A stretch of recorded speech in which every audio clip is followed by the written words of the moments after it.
اللهم بارك على محمد وعلى آل محمد كما باركت على إبراهيم وعلى آل إبراهيم إنك حميد مجيد। ব্ল্যাকবোর্ডটা জানি পাই কারণ আমি ব্ল্যাকবোর্ডে কাজ করব তো। আমার পরিচয়টা হচ্ছে, আমার নাম মোহাম্মদ মুশিউর রহমান, পরিচালক দারুত তাকওয়া মাদ্রাসা,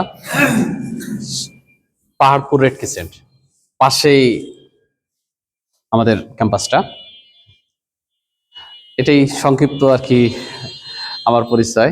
আর একটা পরিচয় হচ্ছে, আমাদের একটা নতুন নুরানি বোর্ড খোলা হয়েছে আমাদের উত্তরবঙ্গে, অর্থাৎ আমাদের যে নদীর এপারে, যমুনা নদীর এপারে এখন পর্যন্ত কোনো নুরানি কোনো বোর্ড এখন পর্যন্ত আমাদের উত্তরবঙ্গে এখনো কেউ তৈরি করেন। এই প্রথম আমরা রেজিস্ট্রেশন করছি। আলহামদুলিল্লাহ আমাদের কার্যক্রম গত নভেম্বরের 3 তারিখ থেকে কার্যক্রম শুরু হয়ে গেছে। আলহামদুলিল্লাহ আমাদের টার্গেট ছিল মাত্র 30 থেকে 35টা, সেখানে আলহামদুলিল্লাহ গতকালকের রিপোর্ট পর্যন্ত 153টা হয়ে গেছে। ওটার আমি পরিচালক হিসেবে আছি। এতটুকুই আমার সংক্ষিপ্ত পরিচয় আর কি। আচ্ছা, আজকে যে জন্য আসছি এই বিষয় নিয়ে আমরা কি ফোকাস করি। আসলে পরিচয় দিয়ে তো যতটুকু তার চাইতে হচ্ছে কাজ আমি কি করতেছি এটা হচ্ছে গুরুত্বপূর্ণ। আমাকে আমার আলোচনার বিষয় হচ্ছে কায়দা, আমপারা, নাজেরা এবং হিফজ। এই 4টে বিষয় সহজে কিভাবে আমরা বাচ্চাদেরকে পড়াইতে পারি। আমি অন্য বিষয়ে খুব কম জানি, আমার অপারগতা স্বীকার করলাম।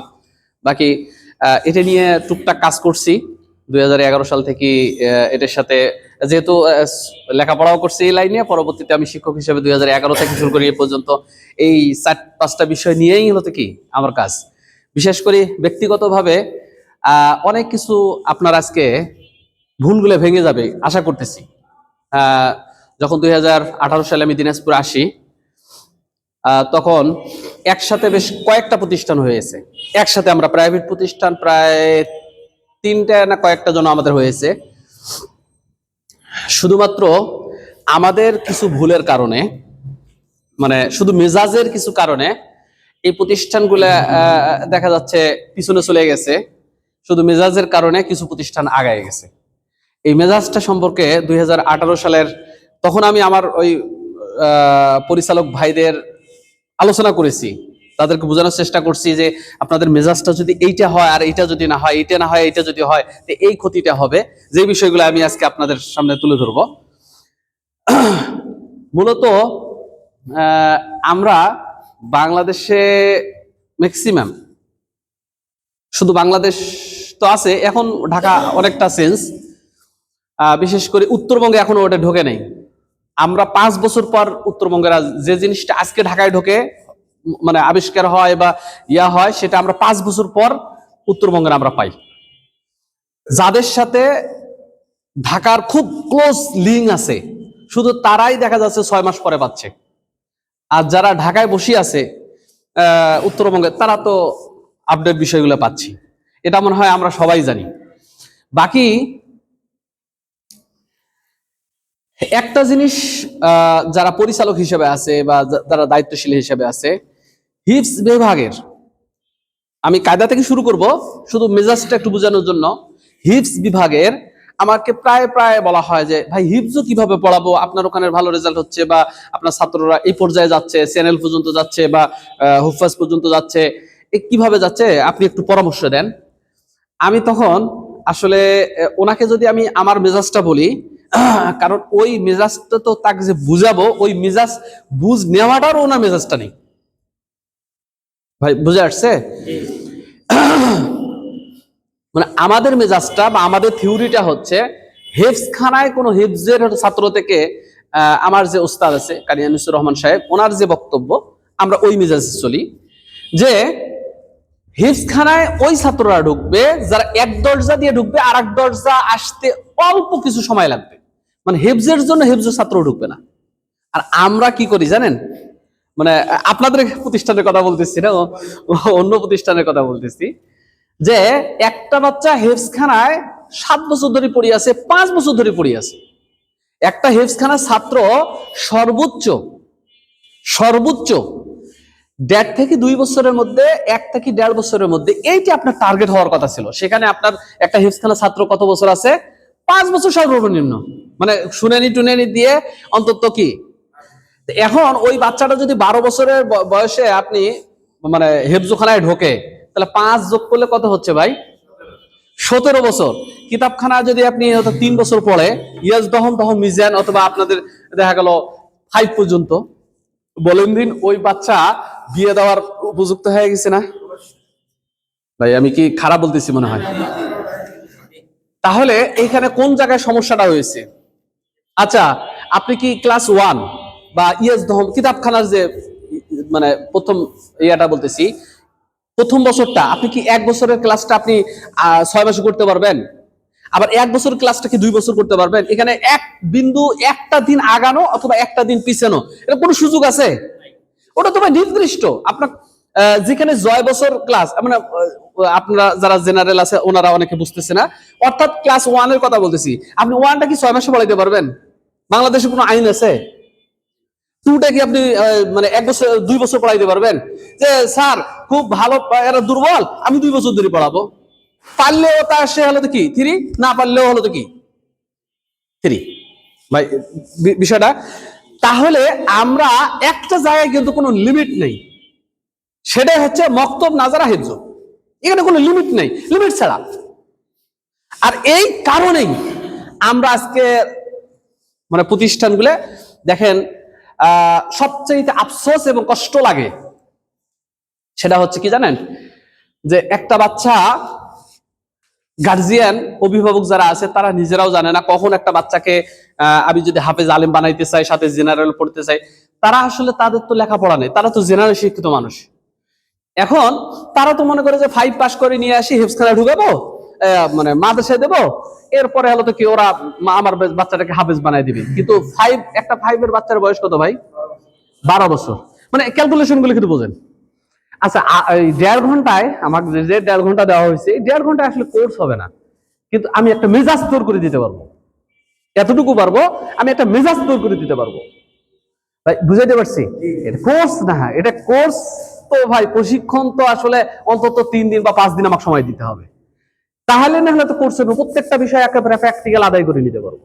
এখন এখন ওই বাচ্চাটা 12 বছর বয়সে যদি আসি, কি করে মানে হেফজখানায় কায়দায় ঢোকে বা আম্পারায় ঢোকে, বা 3 শেষ করেও যদি আসি, 4এও যদি ঢোকে, এর পরেও না ওই বাচ্চার বয়স আপনার 17 বছর হবে হেফজখানায় যদি। এইখান থেকে বাঁচার কি বুদ্ধি? একটাই বুদ্ধি আছে, কি? আপনার বাচ্চাটাকে খুব ছোটতেই আপনার কি করতে হবে, মানে প্রতিষ্ঠানে নিতে হবে। যে হাফেজ এবং জেনারেল একসাথে আপনি আগাইতে চান, ছোটতেই আপনাকে বাচ্চাটাকে নিতে হবে। তো এই জিনিসটা তো আপনার পরিচালকের দায়িত্ব, বা একটা প্রতিষ্ঠানের দায়িত্ব, বা প্রতিষ্ঠানের যারা শিক্ষক আছে আমাদের দায়িত্ব, যে বাচ্চাগুলোকে কোন বয়সে আমরা যদি নেই, ওই বাচ্চাটা জেনারেল এবং হেফজ এবং সাথে কিতাবখানার জন্য পড়তে পারে জেনারেলের সাথে। এই যে মেসিংটা আমি করে দিচ্ছি।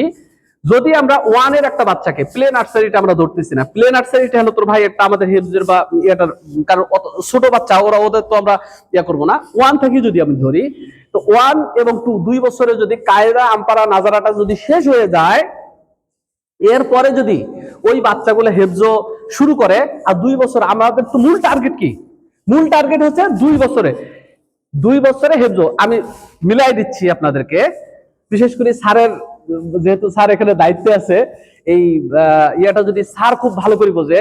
আমি কিন্তু আসলে মূল উদ্দেশ্য আজকে স্যারকে বোঝানো, যে হিফজের যে সিস্টেমটা, এটা স্যার তো স্যারের আসলে অনেক কথা শুনছি, বিশেষ করে ইসলামবাগে স্যারের ব্যাপারে অনেক কথা শুনছি, আল্লাহ তাকে হায়াত দারাজ করুক। এবং বিশেষ করে প্রাতিষ্ঠানিক ব্যাপারে, ইসলামের ব্যাপারে স্যারের খুবই আগ্রহ। কিন্তু আমাদের মক্তব নাজারা হেফজ সম্পর্কে যদি স্যার বুঝিয়ে দেওয়া যায়, বিশাল একটা খেদমত হবে। কারণ স্যার যেহেতু একটা লেভেলে আছে, এই যে মানে এটা একটা মানে জনগোষ্ঠী, মানে আমাদের এই লাইনটা একটা জনগোষ্ঠী আছে। এই জনগোষ্ঠীতে আমরা কিছু চান্স পাবো না, বা আমাদেরকে হলো তো কি সুযোগ দেওয়া হবে না, কারণ আমরা আরেকটা জনগোষ্ঠী হওয়ার কারণে এটা সুযোগ দেওয়া হবে না।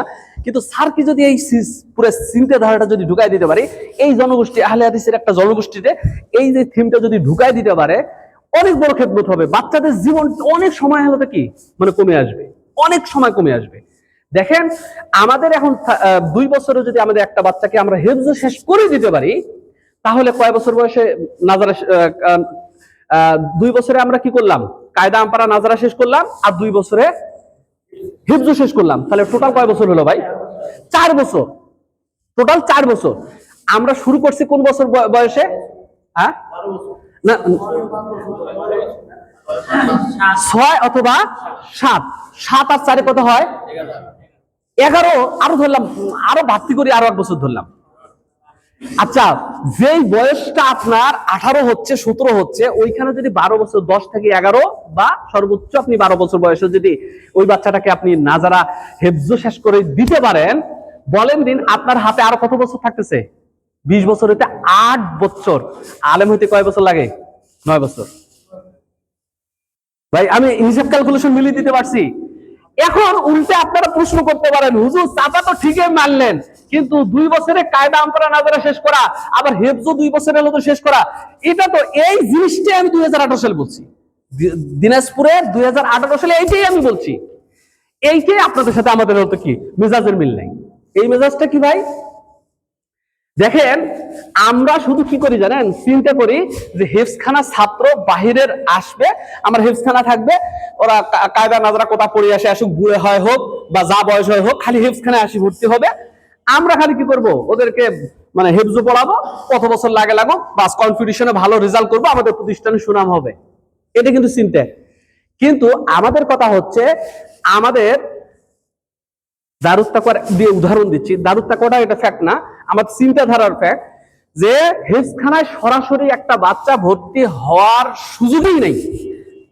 একটা হেফজখানায় সরাসরি একটা বাচ্চা যে আসি ভর্তি হবে, এটা যদি আপনি মানে সুযোগে না রাখতেন, তাহলে ওই বাচ্চাটা হয় কিতাবখানায় যাইতো।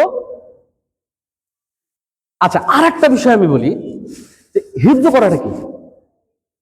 হিফজ করা অনেক মর্তবা, অনেক মর্তবা, অনেক মর্তবা। এর চাইতে মানে মানে হাদিসে তো অনেকগুলো কথা আসছে, হাফেজদের ব্যাপারে অনেক কথা আসছে, অনেক তাদের মর্তবা দিছে।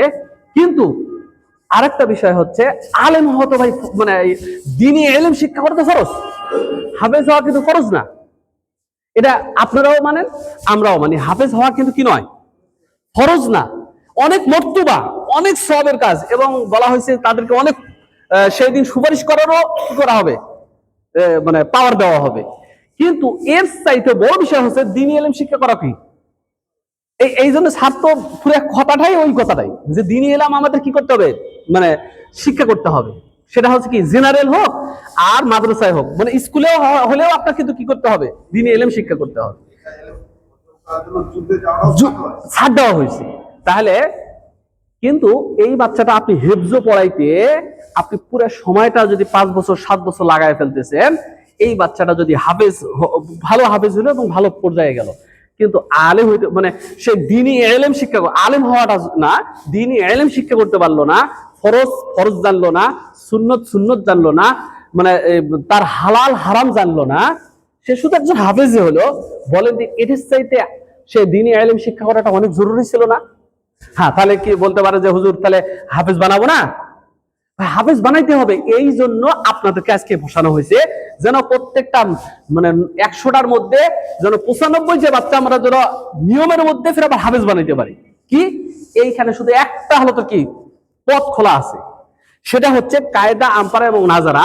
আপনি যদি অনেক উন্নত মানের নাজারা পড়াইতে পারেন, অনেক উন্নত মানের, অনেক হয়তো কি হাই লেভেলের, আপনি যদি কায়দা আমপারা নাজারা হলো তো ভালো মানের শিখেন, এরপরে ওই বাচ্চাটা যখন হেফজখানায় যাবে, মাত্র 1 থেকে 1.5 বছরে ম্যাক্সিমাম বাচ্চা আমাদের 1 বছর 3 মাস 4 মাস করে লাগতেছে। মানে আমি যে চাপা পিটেছি এরকম না, চাপা পিটানোর তো সুযোগ নাই, কারণ 2018 সালে আমরা চাপা পিটেছি, কিন্তু আমাদের প্রোডাক্ট ছিল না, আমাদের হতে কি মানে সামনে স্যাম্পল ছিল না। আমি বুঝাতে পারছি? এখন তো আমাদের সাথে কি আছে, মানে স্যাম্পল আছে। এখন তো আমাদের কাছে কি আছে, মানে দেখার সুযোগ আছে। আমি মনে হয় বিষয়গুলো বুঝাইতে পারতেছি।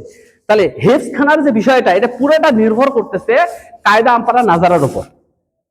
আজ এইকে আমরা কিভাবে সহজে শিখবো, এই বিষয়ে হলো তো কি একেবারে সংক্ষিপ্ত, মানে সংক্ষিপ্তর আবার সংক্ষিপ্ত আলোচনা করতে হবে আর কি। তাহলে আমাদের এই আজকের আলোচনা যতটুকু আমি বললাম, এতটুকু বোঝা গেল যে হেফজখানায় আসলে হিফজ না, আমাদের বর্তমান দিনাজপুর বা উত্তরবঙ্গে যে ট্রেন্ড শুরু হয়েছে সেটা হচ্ছে মস্কগুলো আমরা কোথায় করাবো? হিফজখানার উস্তাদ মস্ক করাবে।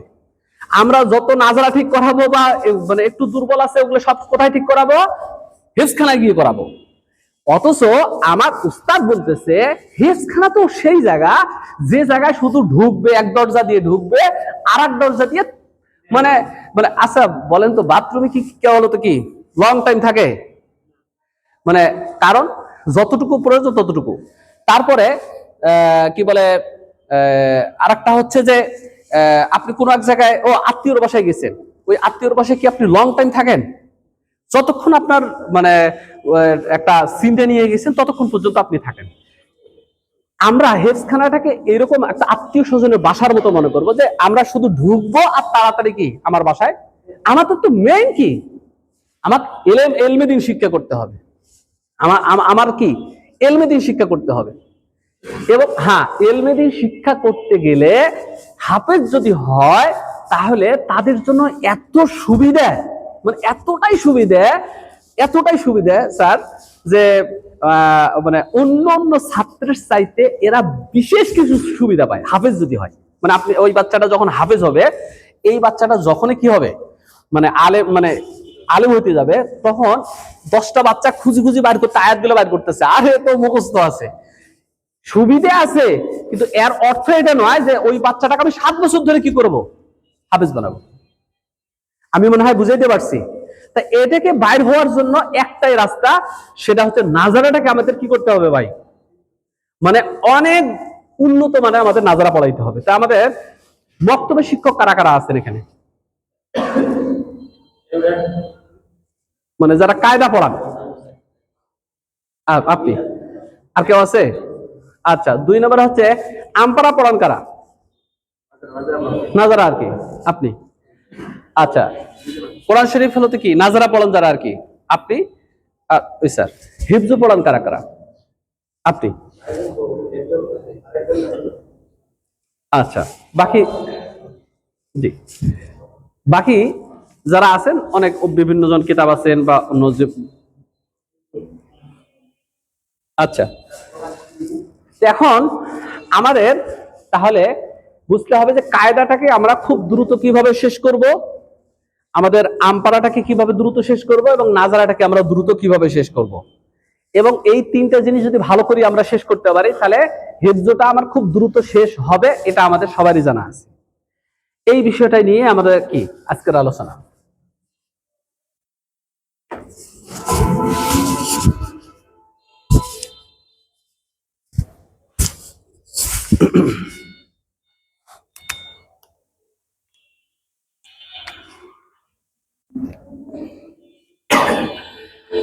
সবচাইতে কষ্ট লাগে কোন সময় জানেন? বক্তব্যের শিক্ষক বক্তব্য পড়ায়, তার কাজ কি এটা জানে না, মানে তার কি কাজ, মানে এটা যখন জানে না তাদেরকে জিজ্ঞেস করা হয় তার কাজ কি, কিভাবে আপনি শিক্ষা দেবেন, শুধু তরিকে তালিমে ভালো জানে আর কিছু জানে না, তখন কষ্ট লাগে। বক্তব্যের উস্তাদের কাজ প্রাথমিক অবস্থায় 3টে।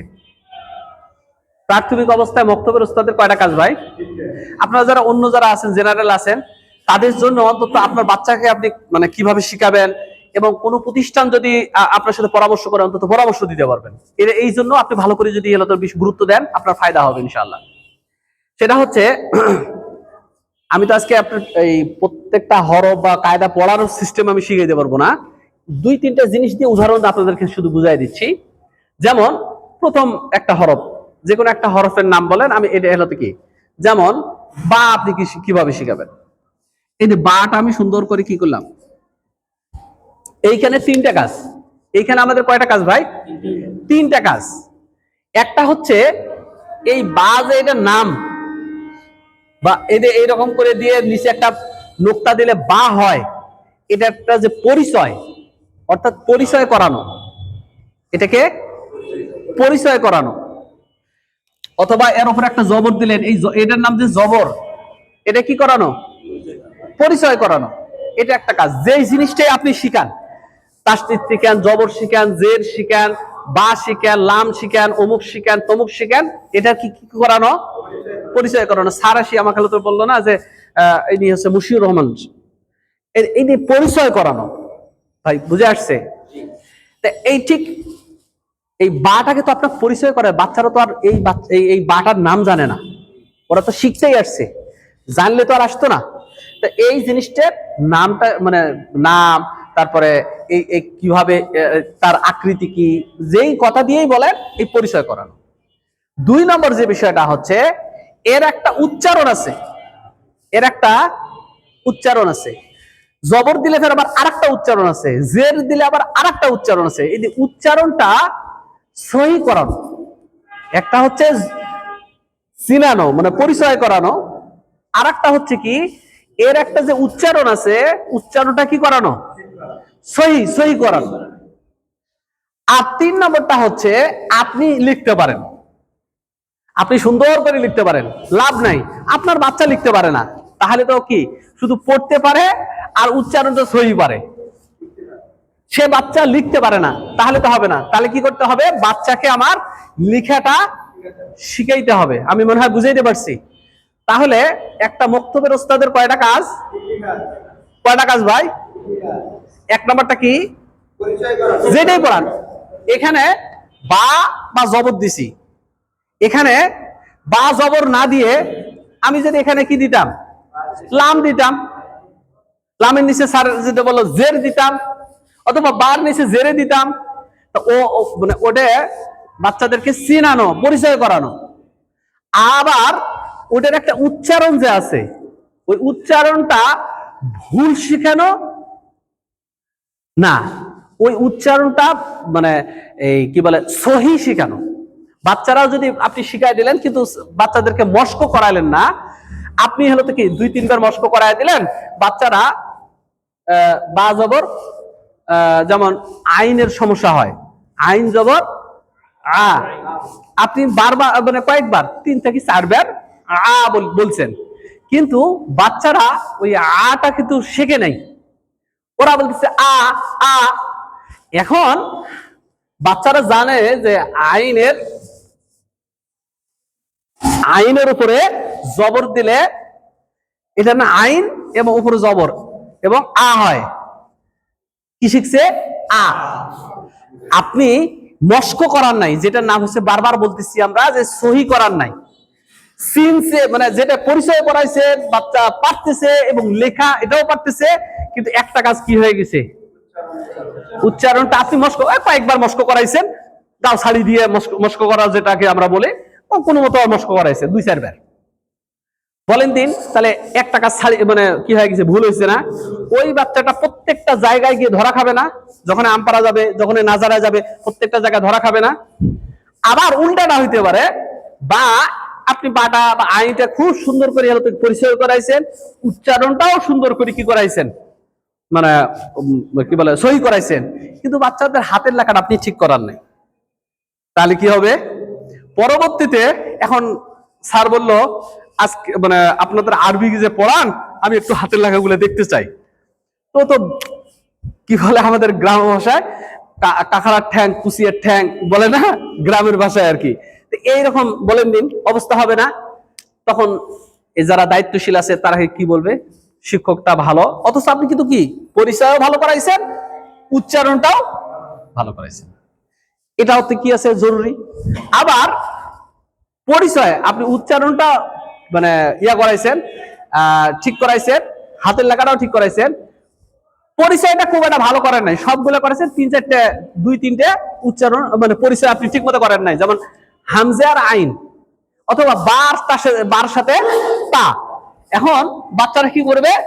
বাটাকে তার সাথে মোশাবা লাগাই দিবে, বাকে তা বলবে, তাকে বাল বলবে। তাহলে এটা কোন সমস্যা, কোন জায়গায় সমস্যা হয়েছে?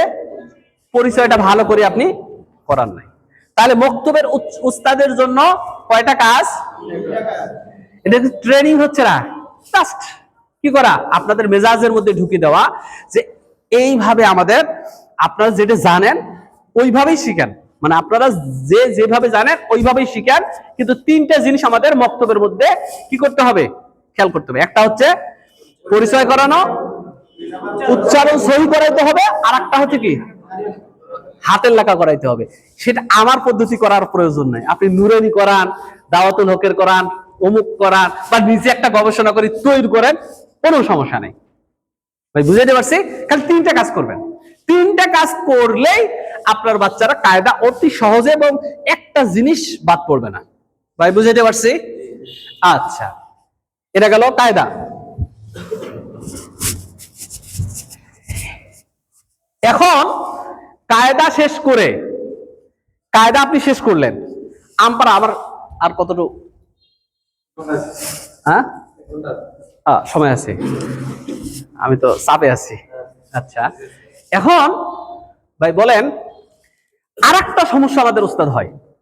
আর একটা সমস্যাটা হচ্ছে কি, মারাত্মক লেভেলের সমস্যাটা আমাদের উস্তাদ, আমরা কায়দার মক্তবের উস্তাদ, মানে কায়দা পড়াই, অথচ এই যোগ্যতা এটা জানি না যে একটা বাচ্চা কায়দা শেষ হলে নাজার মানে আম্পায়ার যে দেব, এই যোগ্যতাটা কি, মানে কোন যোগ্যতাটা হলে আমি তাকে আম্পায়ার দেব, এটা জানি না। সবার কথা বলি না, এটা তো প্রত্যেকটা উস্তাদের জানা থাকা দরকার। কায়দা শেষ হলে, মানে কায়দা শেষ হলো, আম্পায়ার যে সে যাবে, যাওয়ার জন্য যোগ্যতাটা কি দরকার, যোগ্যতাটা কি থাকবে? মক্কের না, মক্কের ভাই না, বুঝাইতে পারছি যে কায়দা শেষ হলো, আম্পায়ার গেল, সব সব সব ছাত্রই চলে যাবে, তাহলে তো টার্গেট থাকলো না। আমি আজকে যদি আপনি প্রশ্ন করেন, এই পর্যন্ত এই যে জায়গায় দাঁড়ায় কথা বলতেছি, আপনি যদি বলেন, তাহলে আমি একটা কথা বলবো, এইখানে আসার জন্য 2015 সালে আমার টার্গেটই ছিল। টার্গেট ছাড়া কখনো হলো তো কি আপনি সফল হবেন, হওয়াটা খুবই কষ্টকর। টার্গেট থাকতে হবে। আপনার প্রথম দিনে যদি আপনার টার্গেট থাকতো যে আপনার যোগ্যতাটা কি দরকার আম্পায়ারের জন্য, এই যোগ্যতাটা দরকার, আপনার মাথায় যদি থাকতো যে বাচ্চাগুলোকে আমি এই যোগ্যতায় তৈরি করব, তাহলে বলেন দিন খুব তাড়াতাড়ি ওই বাচ্চার মানে আপনার ওই যোগ্যতা নিয়ে আসা সম্ভব, মানে খুব তাড়াতাড়ি সম্ভব ছিল না।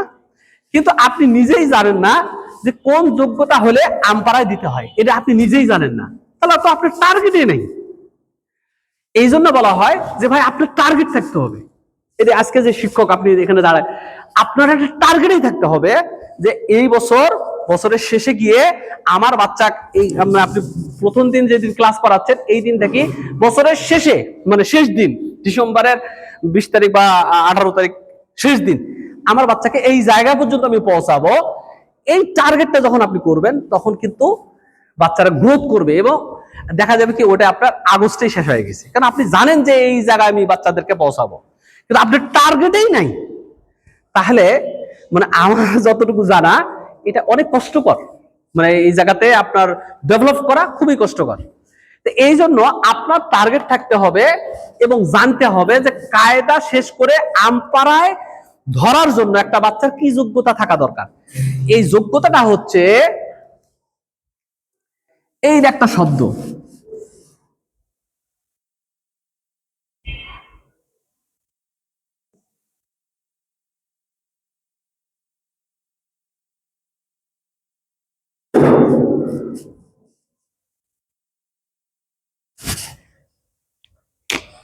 কায়দাটা শেষ হলে এরকম তো আম্পায়ারের মধ্যে প্রথম শব্দগুলো আসবে নাকি, না অন্য শব্দ আসবে?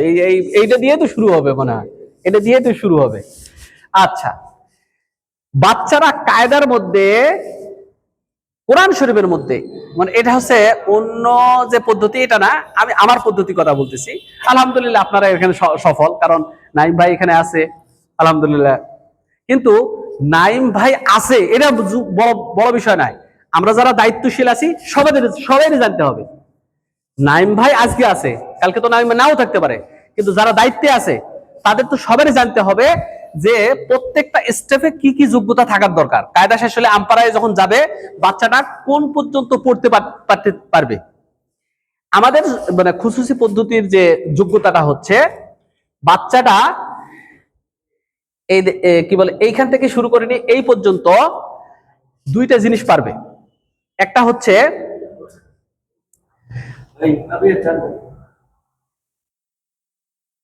হচ্ছে এই পুরা শব্দটা সে কোনো বানান ছাড়া, কোনো প্রকার মানে আটকা আটকি ছাড়া একটা শব্দ সুন্দর করে বলতে পারবে, আল হামদু, কিন্তু সুর বা লাহান এটা দেবে না। ভাই বুঝাইতে পারছি? কি পারবে? একটা 5টা শব্দ দিবেন, ওরা পড়তে পারবে না একবারে। ওরা কিভাবে পড়তে পারবে? একটা শব্দ কি পারবে? একটা শব্দ কোরআন শরীফের যেই জায়গায়, আমি সূরা ফাতিহার কথা বলতেছি না, কোরআন শরীফের আপনি পড়াইছেন কায়দায়, আপনি পড়াবেন কায়দায়, কিন্তু কোরআন শরীফের যেই জায়গায় আপনি বের করে দিবেন, বাচ্চারা কি পারবে? শব্দ শব্দ শব্দ করে পড়ে যেতে পারবে। এবং 90 নয় 99% বাচ্চাই, মানে 99টা শব্দই সুন্দর করে হলো তো কি 1-2টা শব্দ সে হলো তো কঠিন শব্দ, সে তো কায়দা পড়ছে, 1-2টা শব্দ কঠিন শব্দগুলো 2-1টা কি হইতে পারে আপনি দেখাই দিলে যে ভুলটা এটা হইতে পারে। কিন্তু আমরা তো এমনও ব্যাচ পাইছি যে 100-তে 100 হলো তো কি গোটা কোরআন শরীফ, মানে এমনও হয়েছে অবস্থা, গত ব্যাচের অবস্থার কথা বলতেছি, যে এটা রমজানে, গত যে রমজান গেছে ওই রমজানের পরে যে ব্যাচটা আমরা পাইছি, বাধ্য হয়েছি ওই ব্যাচটাকে আমরা উপরে তুলে দিতে। মানে এত ব্যাচটা এত ইয়া, যে মাত্র মানে 1 মাসের মধ্যে 1 মাস 2-3 দিন না 4 দিন লাগছে হলো তো কি আম্পারাটা পুরো শেষ করেছি। এত মানে ওরা কায়দাটা ভালো বুঝছে, একটু বড় ছিল বাচ্চাগুলা। তো এখন বাচ্চাগুলো কি হইতে হবে? প্রত্যেকটা বাচ্চা কায়দা শেষ হয়ে আমপারা যখন ধরবে, প্রত্যেকটা শব্দ কোরআন শরীফের যে কোনো জায়গা থেকে ধরলে শব্দ শব্দ শব্দ শব্দ করে কি করতে পারবে? করতে পারবে।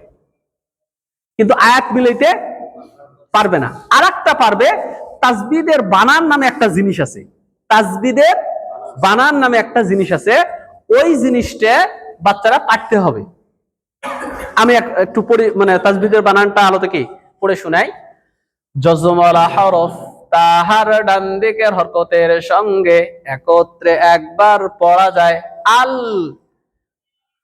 যজমলা হরফ তাহার ডান দিকের হরকতের সঙ্গে একত্রে একবার পড়া যায় হাম। আল হাম হরকতের উচ্চারণ তাড়াতাড়ি করিতে হয় দু। আল হাম দু। এই যে তাসবিদের বানানটা পাঠতে হবে কেন? অর্থাৎ শব্দ শব্দ করে পারা হচ্ছে আমাদের মূল টার্গেট নামাজের মধ্যে, বা যেখানে মানে আমাদের সামনে তো কি নাজার আমরা পড়াবো, সে যেন শব্দ শব্দ করে পড়তে পারে উচ্চারণটা। আর একটা হচ্ছে উচ্চারণ করতে পারে কিন্তু তাসবিদের নাম জানে না। অনেক জায়গায় হয় না, তাজ মানে পড়তে পারে কিন্তু তাসবিদ গুলোর নাম জানে না। এই তাসবিদের বানানটা যদি কোনো বাচ্চা জানে, তাসবিদ নিয়ে ওরা আটকাইতে পারবেন না আপনি। তাসবিতে আর ওকে আটকানো খুব মুশকিল আছে। তাহলে আমাদের দুইটা জানতে হবে, একটা হচ্ছে শব্দ শব্দ শব্দ শব্দ করে কি হবে পড়ে যাবে, আর একটা হচ্ছে ওকে এখন যদি বলেন এটার নাম কি বলেন দিন, ওই তাসবিদের বানান জানার কারণে ও বলবে জজম। এটার নাম কি? জজম। আবার 9 নম্বর যদি পড়ায় তাহলে ফের আবার কি মিম সাকিনের কায়দা বলে দিবে, এটার নাম কি হরকত। আরো যদি হলো তো কি দেওয়া থাকতো, আমি যেটি ধরবেন ওই তাসবিদের বানান জানার মানে জানার কারণে ওকে আপনি তাসবিদে কি করতে পারবেন না, আটকাইতে পারবেন না। আবার এইদিকে না মানে কায়দা শেষ হওয়ার তো শব্দ শব্দ উচ্চারণ করতে পারলে ওকে হলো তো কি আম্পারায় আপনি দিয়ে দেন বা নাজারায় আপনি দিয়ে দেন। তাই বুঝাইতে পারছি?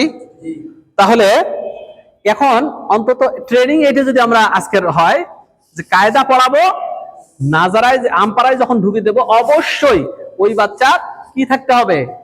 শব্দ শব্দ শব্দ শব্দ করে পড়তে পারতে হবে, যে কোনো জায়গা থেকে। যেটা পড়ছে ওটা পারবে, যেটা পড়ে নাই এটাও পারবে। এটা হচ্ছে মানে আম্পারায় উঠার বা নাজারায় উঠার শর্ত। এখন 5 মিনিট, হ্যাঁ। আর নতুন আরেকটা কিন্তু টপিক আমি মানে আম্পারা শুরু করতে চাইছিলাম, ঠিক আছে? তাহলে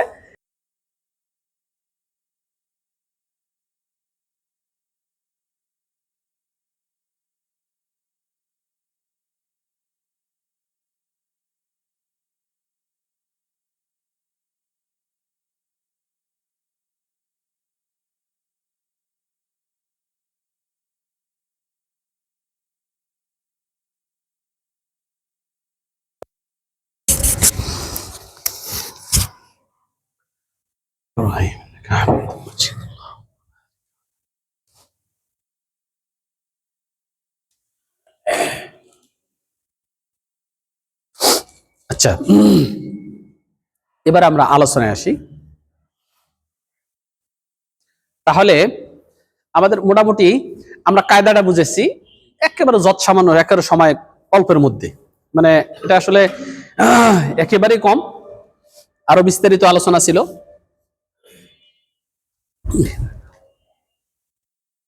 এখানে রাখেন।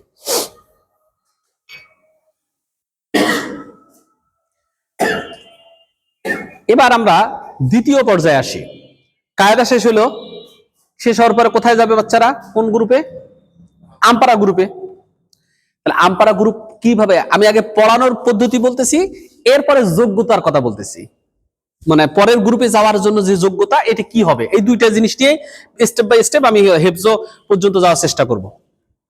তাহলে আমাদের তো কায়দা শেষ হয়ে গেল, আমপারা আসলো, আমপারার বাচ্চারা শব্দ শব্দ করি, কোরআন শরীফের যে কোনো, খেলে আমপারা না, যে কোনো জায়গায় কোরআন শরীফের যে কোনো জায়গায় ধরবে, শব্দ শব্দ করি, প্রায় 95 থেকে 90 থেকে 95% শব্দ বলি, শুধু কঠিন কঠিন 2-4টা শব্দ বাদ দিয়ে বাকি সবগুলোই বলতে পারবে। এখন এরপরেও আমপারাটা আপনি কিভাবে পড়াবেন? কায়দা যেরকম পড়ানোর পদ্ধতি 3টে, হরফ মানে যেটা পড়াবেন সেটা চিনাবেন, উচ্চারণটা সহি করাবেন, লেখাবেন। আমপারাটার জন্য লেখালেখি নেই, লেখাটা আলাদা।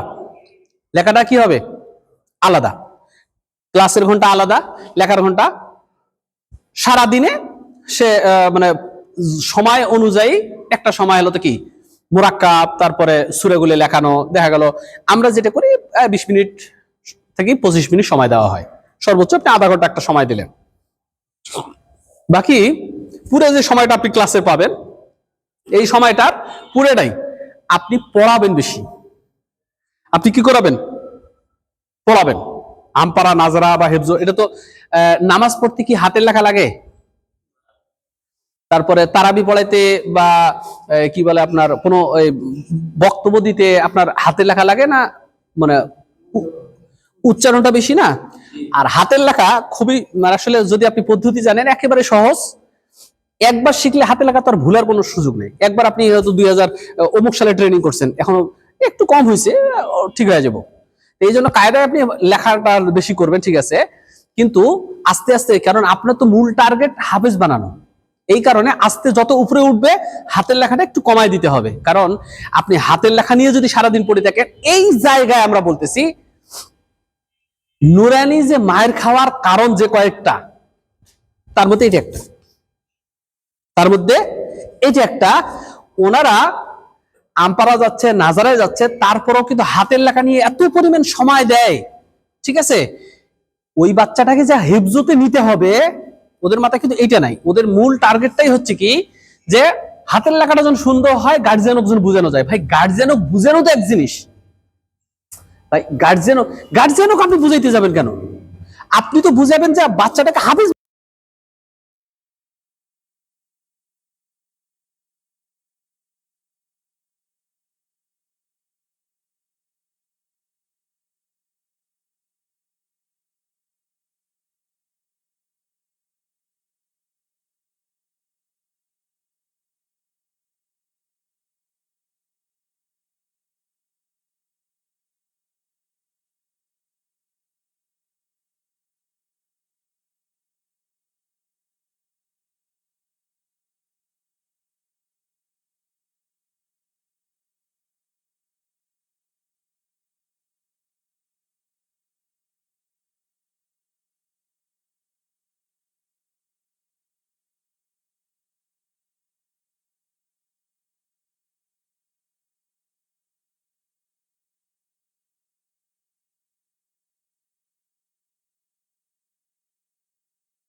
কিন্তু আপনার বাচ্চারা নাজারায় আটকাইতে পারবে কেউ?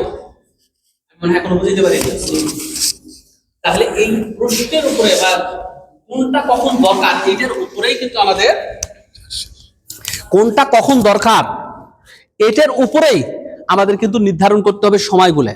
কায়দার মধ্যে বাচ্চারা প্রথমে আসছে তখন আপনি হাতের লেখাটাও লেখাইলেন, কি পড়াইলেন, কিন্তু আমপারা থেকে আপনার কিন্তু কি করতে হবে, হাতের লেখাটা কমায় দিতে হবে যতটুকু না, আবার হাতের লেখাটা বন্ধ করে দেওয়া যাবে না।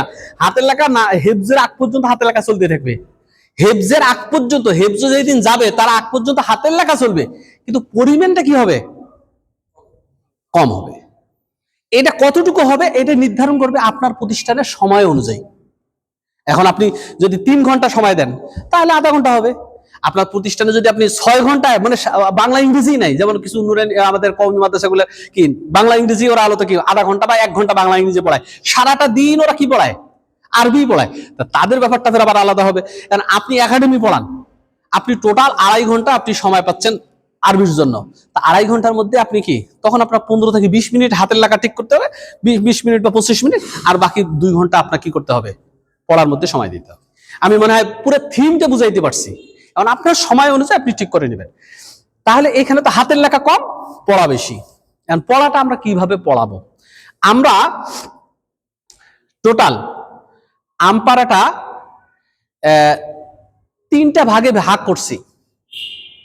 আমরা পড়ানোর জন্য, আমপারাটা পড়ার জন্য আমরা 3টা ভাগে বিভক্ত করছি। আপনি নাজরা পড়ান না? আচ্ছা, আপনি চেয়ারটা নিয়ে এই পাশে আসেন।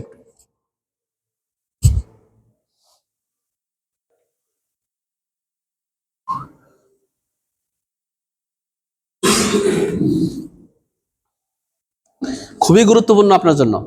এখন আর সামনে তো আরো আপনার কাজ আসতেছে। 3টা ভাগে বিভক্ত করছি। একটা হচ্ছে সূরা ফাতিহা থেকে নাস, ফালাক, ইখলাস, এইভাবে জিলজাল পর্যন্ত।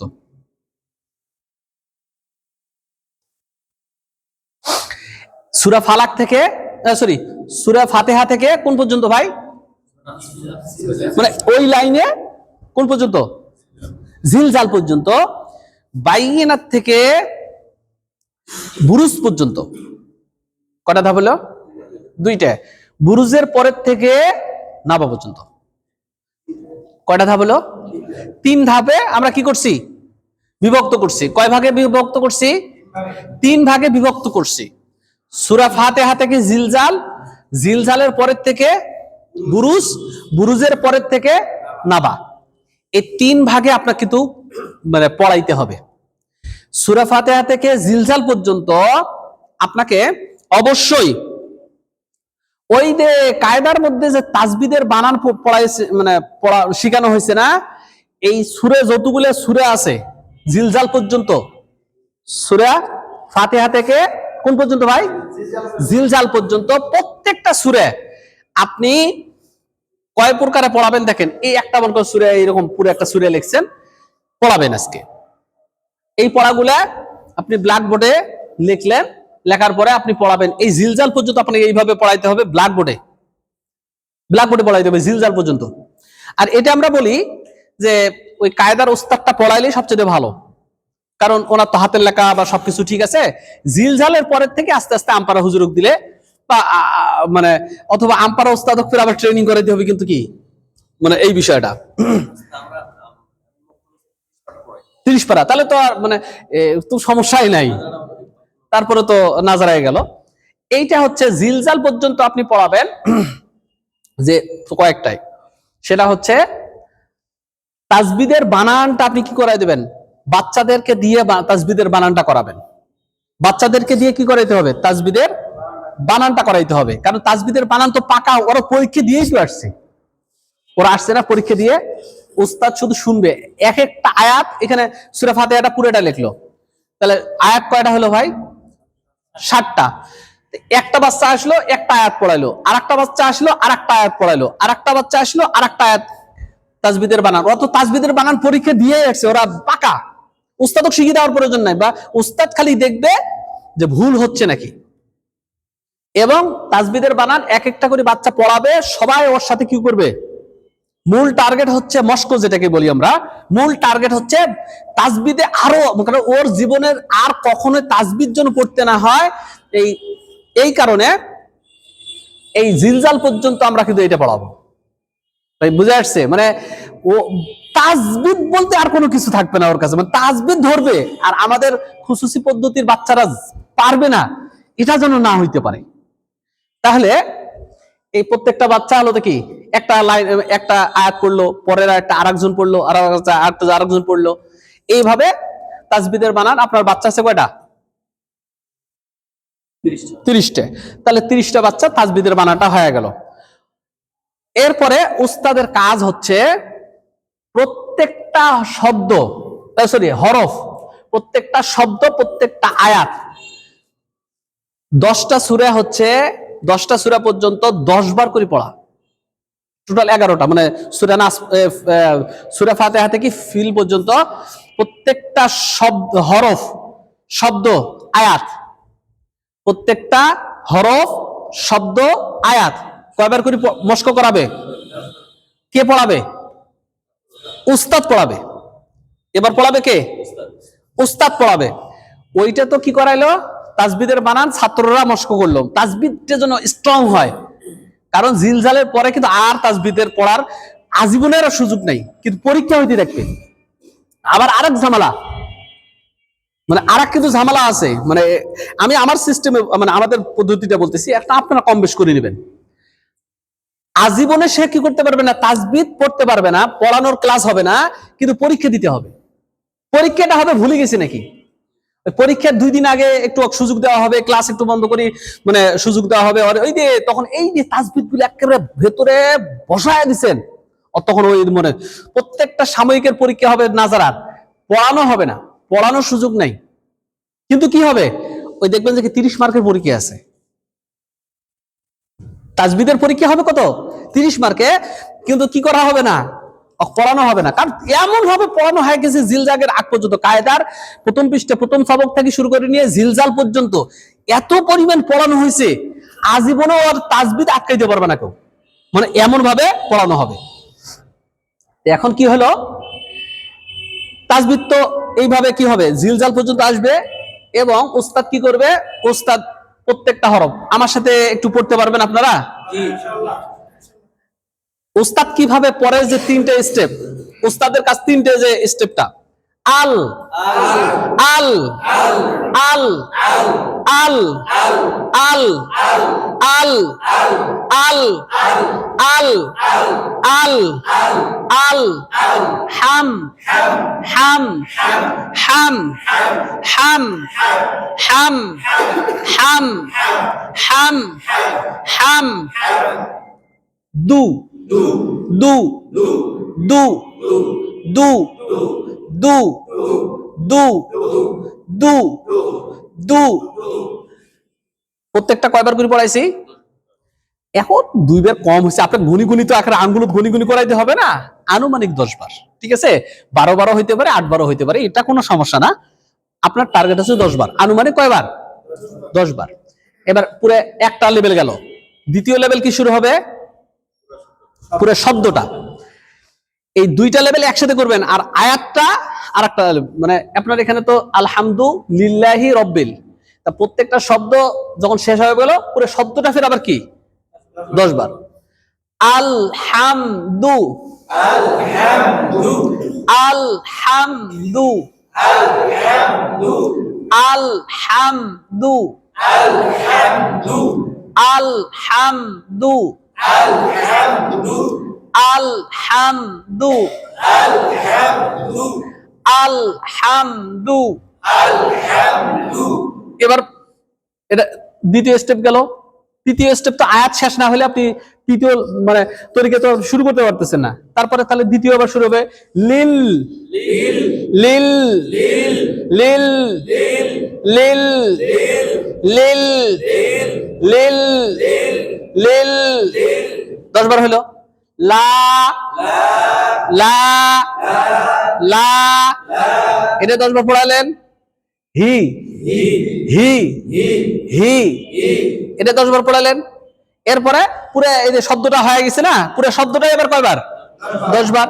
এইভাবে পুরো আয়াতটা হয়ে গেল। পুরো আয়াতটা যখন এই দুইটা স্টেপ দিয়ে দিয়ে যখন কি হয়ে গেল, আয়াতটা শেষ হলো, পুরো আয়াতটা এবার কি আলহামদুলিল্লাহি রাব্বিল আলামিন।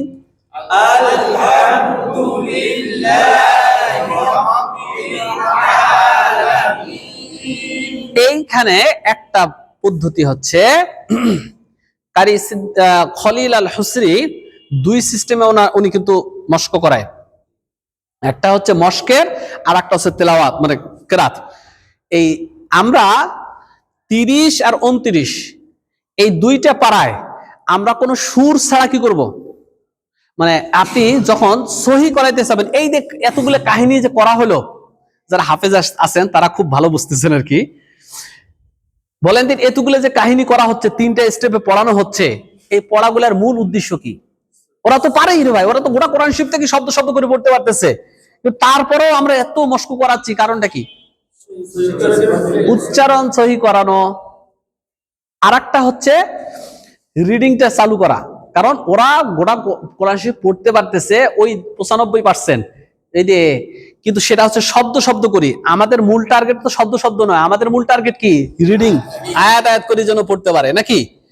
আর একটা হচ্ছে যেটা পড়বে সেটা যেন হাই লেভেল, মানে ও যেন একেবারে মানে আঙ্গুল দেওয়ার কোনো সুযোগ না থাকে, এত মানে হার যে উচ্চারণ, লামের যে উচ্চারণ, মিমের যে উচ্চারণ, দালের যে দাল তো শক্ত হবে, মানে এই যে হাই লেভেলের কি উচ্চারণ, এটা যেন ওই যে আপনি যে 10 বার করে বলেন দিন, এইখান থেকে শুরু করে নিয়ে জিলজাল পর্যন্ত যদি প্রত্যেকটা হরফ 10 বার 10 বার, শব্দ 10 বার 10 বার, আয়াত 10 বার 10 বার করে মস্ক করায় দেন, বলেন দিন উস্তাদ। আর ছাত্রগুলো যদি আপনি এই মস্ক করানোর পরে ছাত্র কাছ থেকে যখন আপনি আদায় করবেন, মানে বলেন দিন আপনি কি মনে করেন ওই আপনার ছাত্র যে অবস্থা আছে ওই অবস্থা থাকবে? কিন্তু এটা কিন্তু খুব কঠিন কাজ। এটা কিন্তু খুব মানে 10 বার করে মস্ক করায়া আবার ছাত্র কাছ থেকে আদায় করে নেওয়া, এটা মানে এত কষ্ট। এই কারণে ওস্তাদরা কিন্তু করতে চায় না, ওদের টার্গেট নাই। বাচ্চাদেরকে আমরা একটা পর্যায়ে নিয়ে যাব, এদের টার্গেট নাই। এই টার্গেট না থাকার কারণে ওর কষ্ট করতে চায় না, এটা কিন্তু করে না। ওই যে আমি বাধ্য করাই, আমার প্রতিষ্ঠানে হয়, আপনি বাধ্য করান আপনার প্রতিষ্ঠানে, দেখবেন কি যেখানে 1 বছর লাগতেছে ওখানে হলো কি 3 মাসে হলো তো ওই বাচ্চারা ওই পরিমাণ লেভেলে আসতেছে। আমি মনে হয় বুঝাইতে পারছি। শেষ করে দেই, একটা আয়াত আপনি কি করলেন, শেষ করলেন, 2 আয়াত 3 আয়াত 4 আয়াত এরকম করে পুরো আয়াতগুলো শেষ করে দিলেন। বাচ্চাদের কাছ থেকে ফির আবার এই কাজটা করতে দেন না, নাহলে অনেক সময় লেগে যাবে। বাচ্চারা কি করবে না, ব্ল্যাকবোর্ডে আসি আবার মস্ক করাবে না, এটা খালি মস্ক করাই দিলেন। দেওয়ার পরে আপনি বাচ্চাদেরকে 2 জন করে কি করলেন, লাগিয়ে দিবেন। ওরা কি করবে, শুধু রিডিং পড়বে, একজন রিডিং পড়বে আর একজন ধরবে, আর একজন রিডিং পড়বে আর একজন ধরবে, আর এক এক করে বাচ্চাদেরকে ডাকে ডাকে আপনি সবক শুনবেন।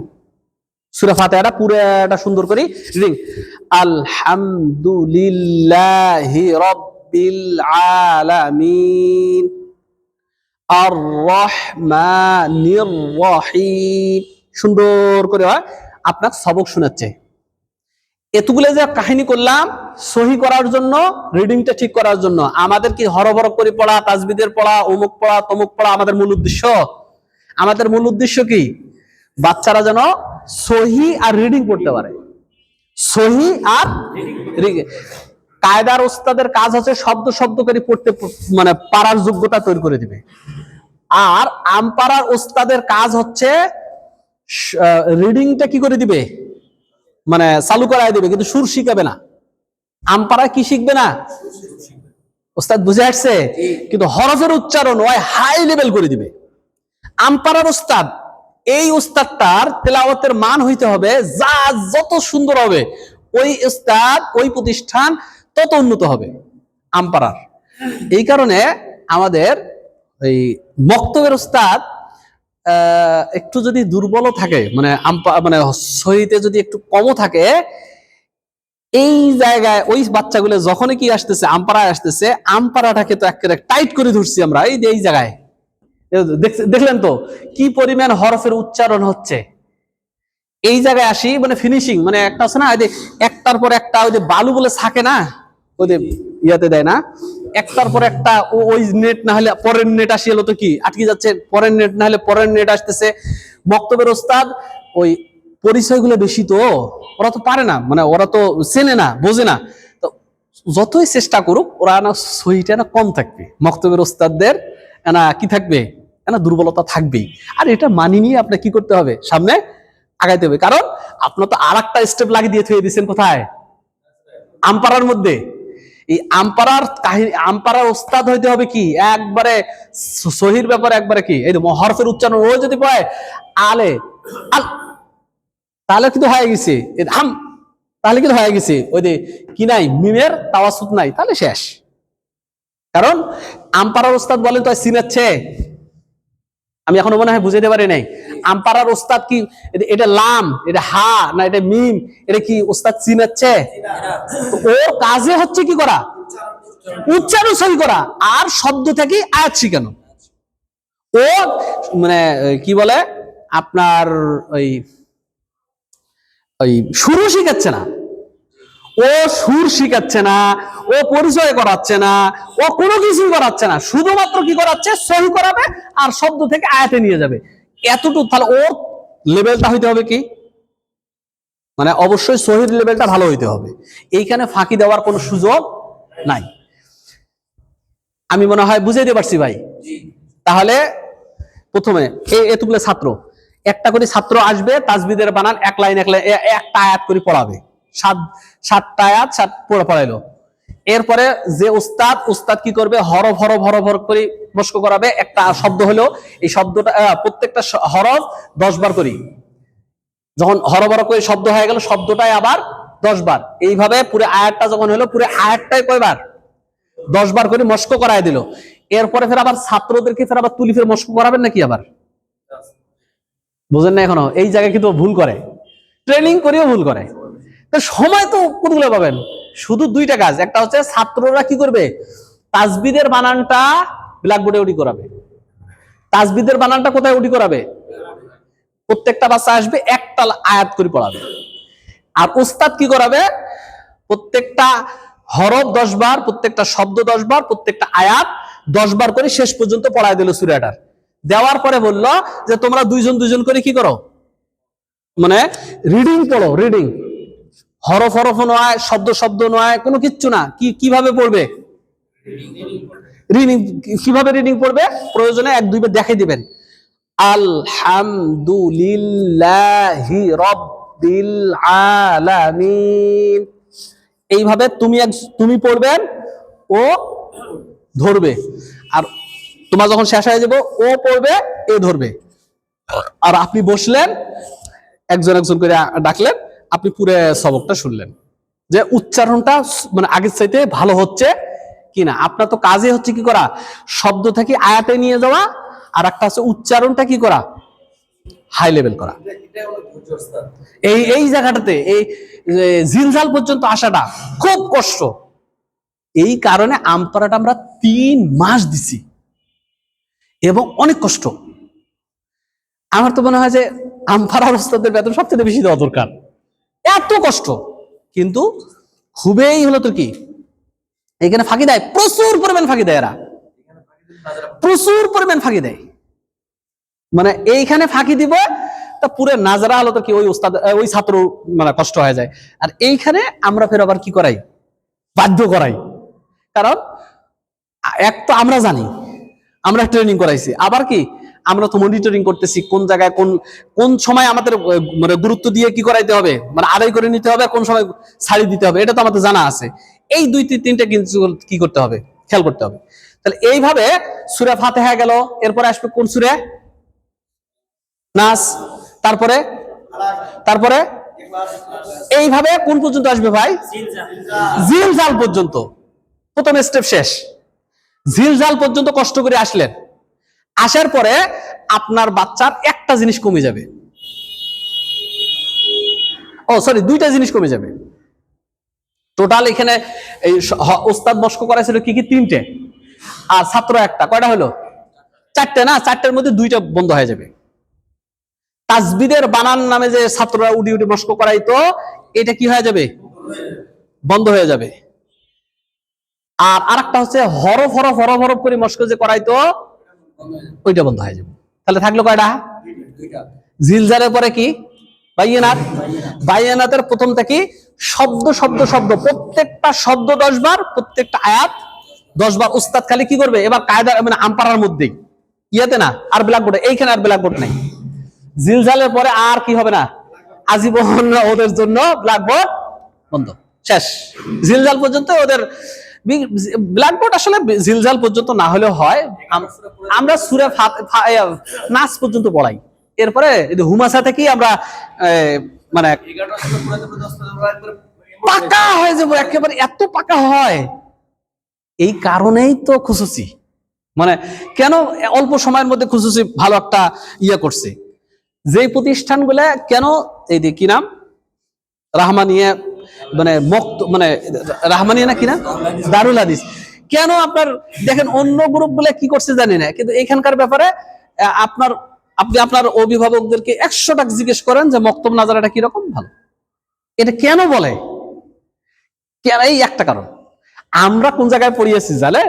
হিফজখানা নিয়ে। হেফজখানার উস্তাদকে কিভাবে বেতন বেশি দেওয়া যায়, আর হেফজখানা উস্তাদ ওইখানে কিভাবে বেশি মস্ক করাবে। আর আমাদের উস্তাদ বলতেছে হেফজখানার মস্ক নাই। আরে ভাই, হেফজখানা কোনো মস্ক নাই।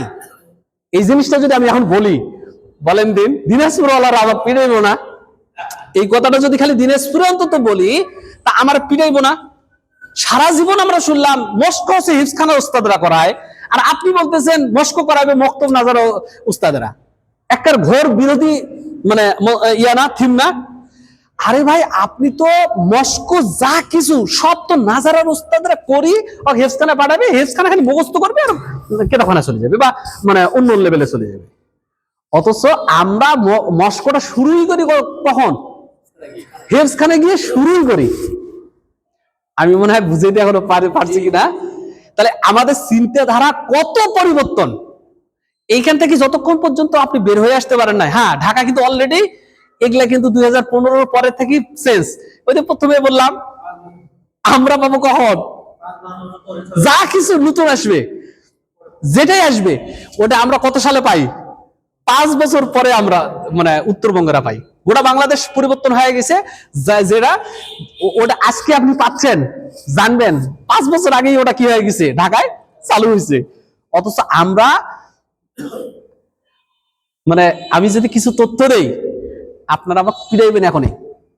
অথচ ঢাকায় বর্তমান রানিং চলতেছে, বর্তমান ঢাকায় রানিং চলতেছে। আমি কিছু যদি তথ্য দেই, বোঝেন এই কথাটা? আপনারা তো মানতে পারবেন না, এগুলা বিশ্বাসই করবেন না, মানবেনও না। ওটা দিনাজপুর, আমাদের হেফজখানার রুটিন কি, যে পুরো ওই সারা জীবন ওল্ড যে সিস্টেম, ওই সিস্টেমেই কিন্তু আমরা মানে হেফজখানা ইয়ে করি। মানে এটা এখানে যেহেতু আছে, এখানে এটা থাক, ওই বিষয়ে আলোচনা না করি, নাহলে পেঁচ লেগে যাবো। ওটা ওই জায়গায় থাক, আমরা পরবর্তীতে আলোচনা করব। কারণ এখানে যেহেতু একটা সিস্টেম, ওস্তাদ জানে, ওস্তাদ তো আমাদের সিস্টেমটা জানে। আমাদের সাথে হচ্ছে আসলে ঢাকার খুব খুব মানে লিঙ্কটা খুব ভালো। তো প্রতিনিয়ত প্রতি সপ্তাহে আমাদের ঢাকায় ঢুকতে হচ্ছে, প্রতি 15 দিনে ঢাকায় ঢুকতে হচ্ছে, প্রতিনিয়ত আমরা মিটিং করতেছি, প্রতিনিয়ত আমরা যাচ্ছি। আজকে ওনাদের যেটা পরিবর্তন হচ্ছে, সর্বোচ্চ আমি পাইতে 15 দিন লাগতেছে। আজকে কোনো পরিবর্তন হচ্ছে, 15 দিনের মধ্যে আমি পায়ে যাচ্ছি। এখন আমি এই কারণে দিনাজপুরেরা অনেকেই আমাদের সিস্টেম গুলা ওই অনেক পরে আসি, অনেকেই কিন্তু অলরেডি শুরু করে দিচ্ছে আমাদের সিস্টেম গুলা। আচ্ছা, বিষয়টা বলি, এই যে মানে হেফজখানার যে বর্তমান যে অবস্থা, হেফজখানার যে মানে এই মক্তব নাজারার রুটিনটা হচ্ছে, না হলে দিনের বেলা আপনি রুটিন করলেন, ফজরের পরে ইয়া করলেন। এখন হেফজখানা যে রুটিনটা, এই রুটিনটা হচ্ছে আপনার আবাসিক ছাড়া তো হেফজখানা হয় না। মানে আপনার কিন্তু আবাসিক, অবশ্যই আপনাকে আবাসিক করতে হবে। স্যার, আপনার মতাদর্শের সাথে আমার মতাদর্শ কিন্তু মিলবে না। মানে মানে ইয়া পাচ্ছি আর কি। আচ্ছা, না, হ্যাঁ, একটু পরে ঘুমাচ্ছে। বিষয়টা হচ্ছে কি, আমাদের দেখেন কিভাবে আমাদের বাচ্চাদের মানে দুর্বল হচ্ছে বা আমরা কিভাবে পিছনে পড়ে যাচ্ছি দেখেন। আমার কিন্তু তালাই আলাদা, মানে হেফজখানার তালাটাই আলাদা। ওদের শব্দ এখানে আসার কোনো সুযোগ নাই, ওদের সাথে এদের কোনো সম্পর্ক নাই, খাওয়া নাই, আলাদা, সবকিছু আলাদা। অথচ তারপরেও আমরা রুটিন কিন্তু অন্যভাবে করে ফেলছি। কিভাবে? আমাদের কিন্তু হেফজখানা ফজরের পরে হলো তো কি সবাই করে না, মানে গোটা দুনিয়ায় মানে ফজরের আগে ওঠে। আমরাও কিন্তু ফজরের আগে 1 ঘন্টা 15 মিনিট আগে উঠতেছি। নিউটনও কিন্তু 1 ঘন্টা 15 মিনিট আগে উঠতেছে। উনি 10 মিনিট থেকে 15 মিনিট আমাদের উজু ইস্তেঞ্জা এবং তাহাজ্জুদ, এরপরে আমরা 1 ঘন্টা ফুল ক্লাস। আপনি কয়টা উঠবেন ওস্তাদের সাথে কন্ট্রাক্ট হচ্ছে নামাজের আগ পর্যন্ত 1 ঘন্টা, মানে 1 ঘন্টা আপনি ক্লাস করাবেন। এখন আপনি 1.5 ঘন্টায় ওঠেন আর 1 ঘন্টা 5 মিনিট আগে ওঠেন, এটা আমার দেখার বিষয় নয়। আপনি ক্লাস করাবেন কয় ঘন্টা, সবক নেবেন। ওস্তাদ বুঝে আসছে? এখন 1 ঘন্টা 15 মিনিট আগে ওঠে, ওই 1 ঘন্টা 15 মিনিট আগে ওঠে, 15 মিনিট উজু ইস্তেজা করে তাহাজ্জুদ পড়ে, এরপরে 1 ঘন্টা ফুল ক্লাস করে। এরপরে ফজরের নামাজ পড়লো, নাস্তা করলো বা করলো, এরপরে আমরাও পড়ালেখা করছি।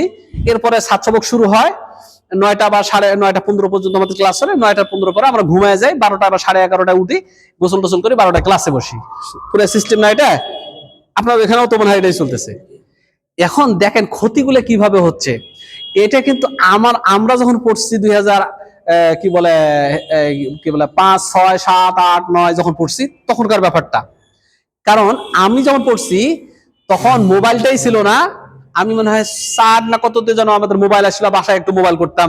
এই একটা করে দোকানে মোবাইল ছিল, ওই দোকানের মোবাইল দিয়ে আশপাশের মোবাইল অনেক কাহিনী করি। অ্যান্ড্রয়েড তো পরের কথা, 2010-এর পরে কিন্তু অলরেডি কি অ্যান্ড্রয়েড আসা শুরু হয়ে গেছে। 10-এর পরে তো আস্তে আস্তে আমরা মোবাইল পাওয়া শুরু করলাম এবং অ্যান্ড্রয়েড পাওয়া শুরু করলাম। 15-এর পর তো একেবারে ধুমধারাক্কা শুরু হয়ে গেল অ্যান্ড্রয়েড। তাহলে আমাদের উস্তাদ মোবাইলের কারণে মানে ঘুমের ক্ষতি হওয়ার কোনো সম্ভাবনা ছিল? 10টায় ক্লাস শেষ, সুন্দর করে উস্তাদরাও ঘুমায় যেত, আমরাও কিন্তু ঘুমায় যেতাম, কোনো ক্ষতি হইতো না। কিন্তু বর্তমান জামানায় আপনি ইচ্ছা করলেও পারবেন না, ইচ্ছা না করলেও পারবেন না। 10টা পর্যন্ত আপনি ক্লাস করাইলেন, হেফজখানার ক্লাস কিন্তু 10টা পর্যন্ত হবেই, কারণ আপনার পুরো রুটিন মিলাইতে গেলে আপনি 10টা পর্যন্ত ক্লাস করাইতে হবে। 10টার পরে রুটিন ক্লাস শেষ করে আপনার ঘুমাইতে কিন্তু 10:30। 10:30টার পরে ওনারা কিন্তু কেবল এতে কাবে বসে মোবাইল নিয়ে, ঠিক আছে? এই মোবাইলটা এখন মানে এই ঘুমাইতে কটা বাজে ওস্তাদ? আপনি বললেও 11:30 বাজবে, না বললেও 11:30 বাজবে। আর যদি টাইম পায় তাহলে তো 12টা পর্যন্ত, যদি কেউ দেখার না থাকে তাহলে তো 12টা। এখন 12টা পর্যন্ত একটা শিক্ষক জাগনা আছে, ওই শিক্ষকটা 3টায় উঠলো, 3:30টায়, গরমের সময় তো 3টায় উঠতে হয়, 3:10 এরকম উঠতে হয়। তাহলে 12টা থেকে 3টে কয় ঘন্টা ওস্তাদ? মাত্র 3 ঘন্টা 10 মিনিট। এই 3 ঘন্টা 10 মিনিট ঘুম পাড়ার পরে ওই শিক্ষক উঠে খালি সবক, যেহেতু ওর কিন্তু মানে মাথা ঠিক থাকবে, কারণ সবকটা খুব গুরুত্বপূর্ণ, এটা কিন্তু ওই শিক্ষকও ভালো জানে। সবকটা কিন্তু খুব গুরুত্বপূর্ণ, এটা খুব ভালো জানে। ফজরের আগে ক্লাসটা কিন্তু কোনো ঘুম পাড়াপাড়ি কোনো কিছু করে না, খুব গুরুত্বপূর্ণ ক্লাস। বাস সুন্দর করে ক্লাস করাইলো, করলো, বাস নামাজে গেল, নামাজ পড়লো। নামাজের পরে আসার পরে ওই যে ঘাটতি তো হয়েছে আরো 4 ঘন্টা, কারণ ঘুম তো 7 ঘন্টা লাগবেই। আপনি যেভাবে হোক আপনার 7 ঘন্টা কিন্তু ঘুম লাগবেই। ওস্তাদ কি করতেছে?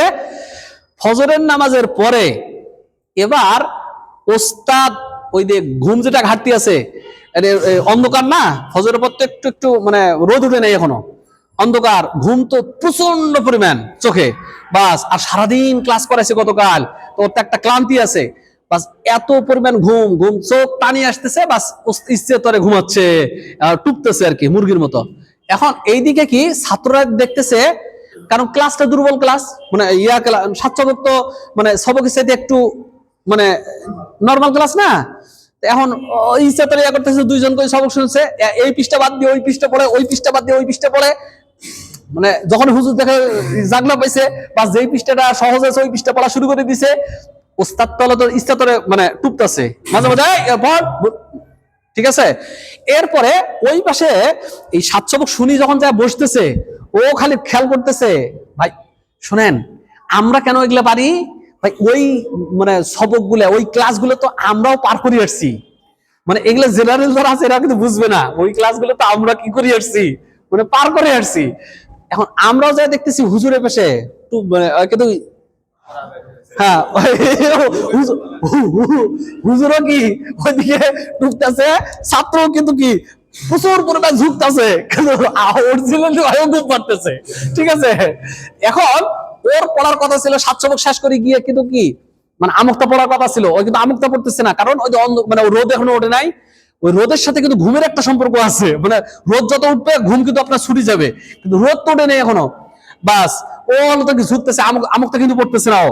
আর এইদিকে ও যখন যায় হলো তো কি ইয়া করতেছে, কি বলে ওটা, ওই 7 সবক শুনেছে, ওইখানে কিন্তু অলরেডি মানে 10 পৃষ্ঠার জায়গা তো কিন্তু 3 পৃষ্ঠা পড়ি কোনো মতো পার করে দিয়ে চলে আসছে, হুজুর শেষ হয়েছে গেলাম, বাস চলে কিন্তু আসছে পুরো যে 7 সবক। আচ্ছা বলেন তো ভাই, 7 সবক যদি কোনো বাচ্চা মার দেয়, বলেন দিন আর কিছু লাগবে ওর পারা সবকে পারা শেষ হইতে? যারা হাফেজ সাহেব আছেন, মানে আপনি সবক একেবারে হাই লেভেলের সবক শুনেছেন, কিন্তু 7 সবক নিয়মিত শুনেন নাই, বলেন দিন কি অবস্থা হবে? ওই বাচ্চা পাড়াটা শেষ করার পরে অন্তত 10 দিন লাগবে খালি হলো তোর পাড়াটা শুনিতে। আর এই কারণে বছরকে বছর কিন্তু কি ওস্তাদ বুঝে আসছে, এই জায়গাটা আমরা মডিফাই করছি কি, যে কোনো এক জায়গায় গেলাম ঢাকায়, যাই দেখি আরে আমি গেলাম অন্য কাজে, আমি গেছি অন্য কাজে, যাই দেখি কিরে সবাই ঘুম, কিরে ঘুম কেন? অফিসে গেলাম, হুজুরও ঘুম, ফজরের পরে মানে ফজরের নামাজ পড়ি ওরা আমল করে আর কি, আমল করে ইশরা ওদের সময় আছে আর কি, ইশরাকের মানে মানে সূর্য উদয় হয়ে গেলে আমল শেষ, বাস সবাই যা ঘুমায় পড়লো। শুনলাম কি খবর, বলছে ভাই আমরা 7:50 ওটা ফজরের নামাজ কয়টা হয় হোক, কিন্তু ওরা ঘুম থেকে উঠবে কয়টায়? 7:50, আমাদের এখানে 45 আমরা উঠি, 8:15 আমাদের ক্লাস শুরু, ওদের 8:15 ওদের ক্লাস শুরু, ওরা 50 ওঠে, আমরা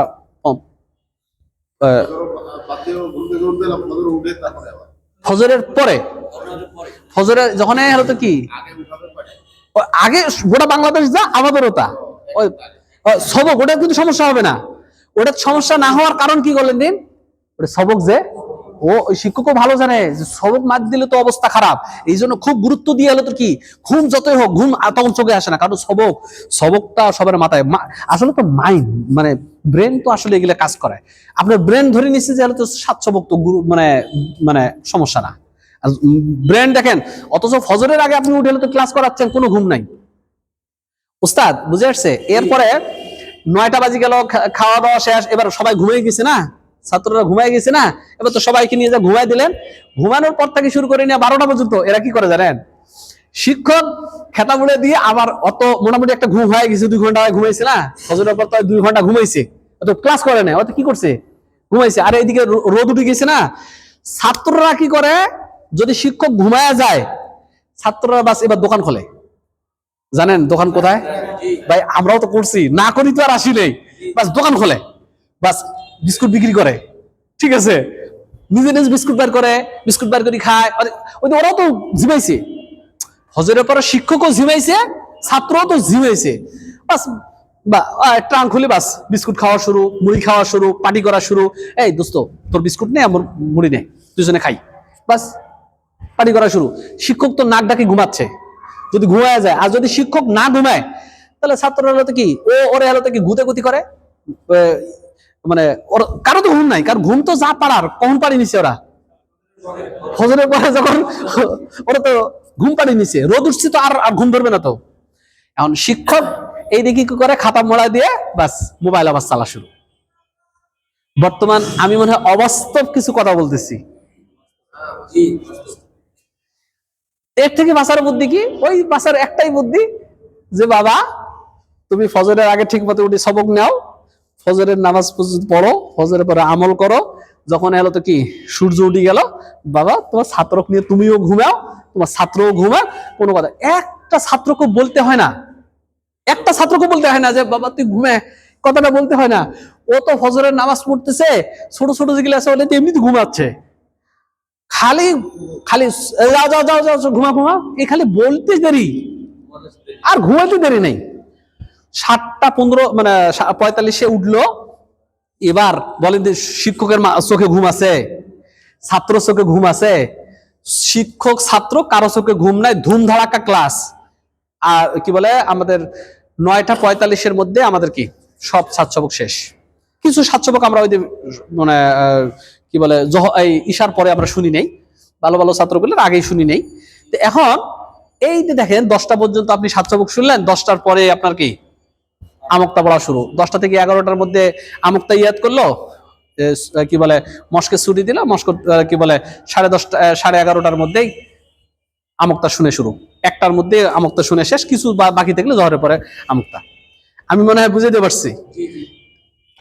এইটা আমাদের যে শিক্ষক যারা আছে হিফজখানা, এটা কিন্তু এটা চাবে না, এটা কিন্তু ওরা চাবে না, এটা ঠিক আছে, কিন্তু অরিজিনালি বাস্তবতা হচ্ছে এটা। হ্যাঁ, যদি একটা কাজ করতে পারেন সেটা হচ্ছে কি, যদি আপনি যেমন আমাদের প্রতিষ্ঠানে আমরা একটা কাজ করছি, আপনার আমাদের প্রতিষ্ঠানের আবাসিক শিক্ষক যদি কি না থাকে, কি বলে অ্যান্ড্রয়েড সেট না থাকে, তো ওই ওস্তাদটার ইনস্ট্যান্ট মানে সেটা যেই হয় হোক তার বেতনের সাথে আরো 1000 টাকা যোগ হবে।